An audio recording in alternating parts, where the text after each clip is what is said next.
అందరికీ శుభాభినందనలు. చక్కగా విశ్వావసునామ నూతన సంవత్సరంలోకి వచ్చేసాము. ఉగాది శుభాకాంక్షలు. ఈ విశ్వావసునామ సంవత్సరంలో కర్కాటక రాశి వారి ఫలితాలు ఏంటో చూద్దాం. కర్కాటక రాశి అంటే పునర్వసులో 4వ పాదం, పుష్యంలో 1, 2, 3, 4 పాదాలు, ఆశ్లేషలో 1, 2, 3, 4 పాదాలు అన్నీ కలిగితే కర్కాటక రాశి వారు వస్తారు జన్మించిన వారు. వీళ్ళకి ఆదాయం 8 ఉంది, వ్యయం 2 ఉంది. రాజపూజ్యం 7 ఉంది, అవమానం కేవలం 3 ఉంది.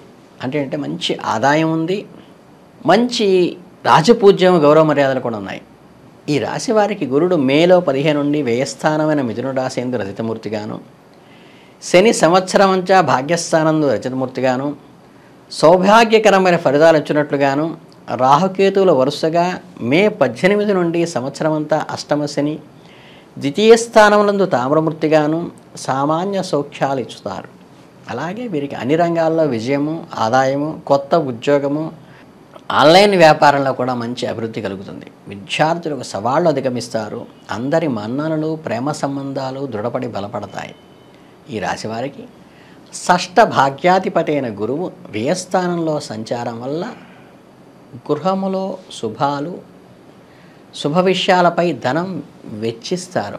అంటే శుభకార్యాలకు వెచ్చిస్తారు గురువు వ్యయంలో పడితే. ఆరోగ్యం పైన శ్రద్ధ తప్పదు. దైవారాధన, తీర్థయాత్రలకు ధనాన్ని వెచ్చించడం జరుగుతుంది. ఈ సంవత్సరం మానసిక సంతృప్తి, సమాజంలో గౌరవ మర్యాదలు, సమాజంలో ఒక స్థాయికి వెళ్ళటం, ఆరోగ్యాన్ని జాగ్రత్తగా చూసుకోవాలి. ఉదర వ్యాధులు రావడానికి కూడా అవకాశం ఉంది. కుటుంబపరమైన ఖర్చులు పెరుగుతాయి. కుటుంబంలో సామరస్య వాతావరణం పెరుగుతుంది. ఆనందకరమైన జీవనం అనుభవిస్తారు. అలాగే వైద్య సంబంధంగా సంప్రదించాల్సిన విషయం అబ్డామినల్ సందర్భంగా వస్తుంది. గృహ విషయంలో సంతోషము, మీ అత్తమామ నుండి శుభ ఫలితాలు. అక్టోబర్లో బృహస్పతి కర్కాటక రాశిలోకి ప్రవేశించినప్పుడు మీకు విద్య, ధనము, సంతానము, వైవాహిక జీవితము, వ్యాపారంలో అదృష్టము, ముఖ వర్చస్సు, దైవ బ్రహ్మజ్ఞాన శక్తి, దాన ధర్మాల సౌఖ్యం వంటి అన్ని ఫలితాలు కలుగుతాయి. డిసెంబర్లో చలికి తట్టుకోలేకపోవటం వల్ల త్రోట్ సంబంధమైనవి స్వల్ప అనారోగ్యాలు కలిగే అవకాశం ఉంటుంది. భాగ్యస్థానంలో శని సంచారం వల్ల ఆశావహంగా ఉన్న వారికి పనులు సంతల్పితాలు పొందుతాయి. భాగ్యస్థాన సంచారంలో గత 3 సంవత్సరాలుగా ఎదుర్కొంటున్న ఒత్తిడులు కానీ, సమస్యలు కానీ, అడ్డంకులు కానీ, వ్యవహార ప్రతిబంధకాలు కూడా క్రమంగా తొలగిపోయి చక్కగా మార్గం సుగమవుతుంది.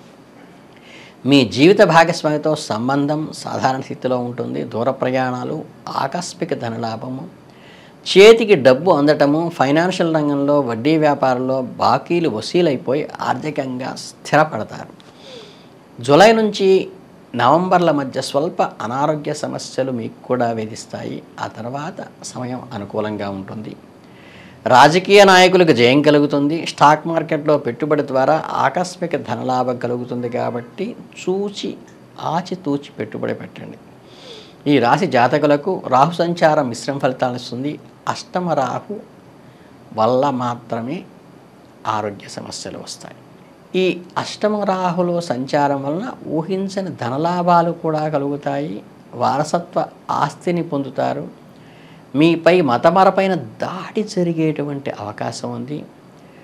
ద్వితీయ స్థానంలో నోటి అంటే వాక్ స్థానమైనటువంటి ఉండటం వల్ల బొబ్బర్లు, అక్కడక్కడ ఏంటంటే పుళ్ళు, పంటి నొప్పులు వంటివి రావడానికి కూడా అవకాశం ఉంది. గురువారం శనగలు 1 కేజీంపావు ఎవరికైనా బ్రాహ్మణుడు దానమేయండి. నిత్యం విష్ణు ఆరాధన వలన కూడా మంచి కలుగుతుంది. ఈ రుద్రాభిషేకం చేయించుకోవటం కానీ, అమ్మవారిని ఆరాధించడం వల్ల కూడా కలిసి వస్తుంది. మీకు అదృష్టం ఇంకా 2గా చెప్పవచ్చు.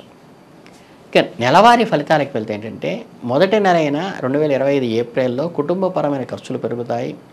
విదేశీ ప్రయాణం, కుటుంబానికి దూరంగా ఉండటం, వృత్తి వ్యాపారాల్లో ఆటంకాలు ఎదురను అధిగమించగలుగుతారు. దీర్ఘకాలిక వ్యాధుల బారిన పడి కూడా పడవచ్చు. ఇక మే నెలకు వచ్చేసరికి చిన్న చిన్న గాయాలు, ముఖపారమైన నల్లటి మచ్చలు పడటం కానీ, ఉష్ణ సంబంధమైన జ్వరాలు రావటం కానీ, స్వల్పకాలికమైన రుగ్మతలు వచ్చేటువంటి అవకాశం ఉంది. కానీ అనారోగ్యం ఇలా ఉన్న అధికారం చాలా విస్తరిస్తుంది. మీకు ఒక మెప్పు పొందుతారు. జూన్ నెలకి వచ్చేసరికి వృత్తి వ్యాపారాల్లో కొత్త సవాళ్ళు, ప్రభుత్వ ప్రోత్సాహకాలు, పారితోషకాలు, ప్రేమ వ్యవహారాల్లో ఆశించిన ఫలితాలు, న్యాయపరమైన చిక్కులు వచ్చేటువంటి అవకాశం కూడా ఉన్నది. ఈ జూలై నెలకు వచ్చేసరికి కొత్త పథకాలు రూపకల్పన చేసుకోవలసి ఉంటుంది. స్థానచలనమైన సూచనలు ఉన్నాయి. శుభకార్యాల నిమిత్తం ధనం ఖర్చు చేస్తారు. విషజ్వరాల జారిన పడే అవకాశం కూడా ఉంది. ఇక ఆగస్టు మాసానికి వచ్చేసరికి ప్రథమ మార్గంలో ఆరోగ్య సమస్యలు కలుగుతాయి. తండ్రితోనూ బంధుమిత్రులతోనూ అభిప్రాయ భేదాలు కలుగుతాయి.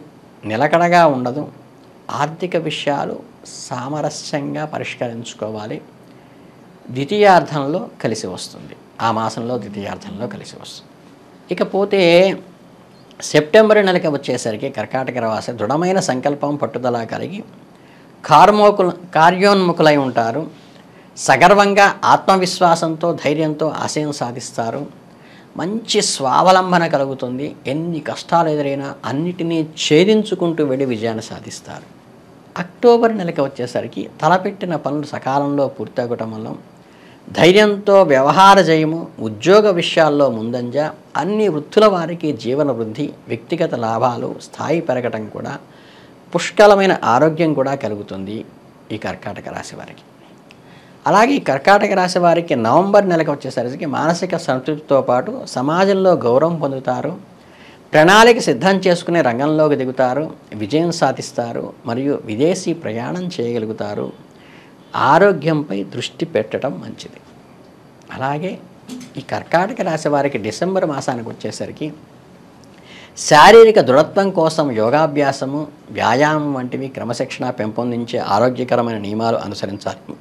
ఈ స్పెక్యులేషన్, షేర్ మార్కెట్ లాంటిలో పెట్టుబడులు అనుకూలంగానే ఉంటాయి, కానీ ఆచితూచి పెట్టుబడి పెట్టడం అవసరం.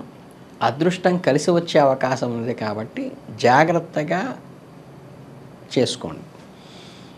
ఇక కర్కాటక రాశి వారికి జనవరి 2026కి వచ్చేసరికి దీర్ఘకాలికమైన లక్ష్యాలను తొందరగా పూర్తి చేస్తారు.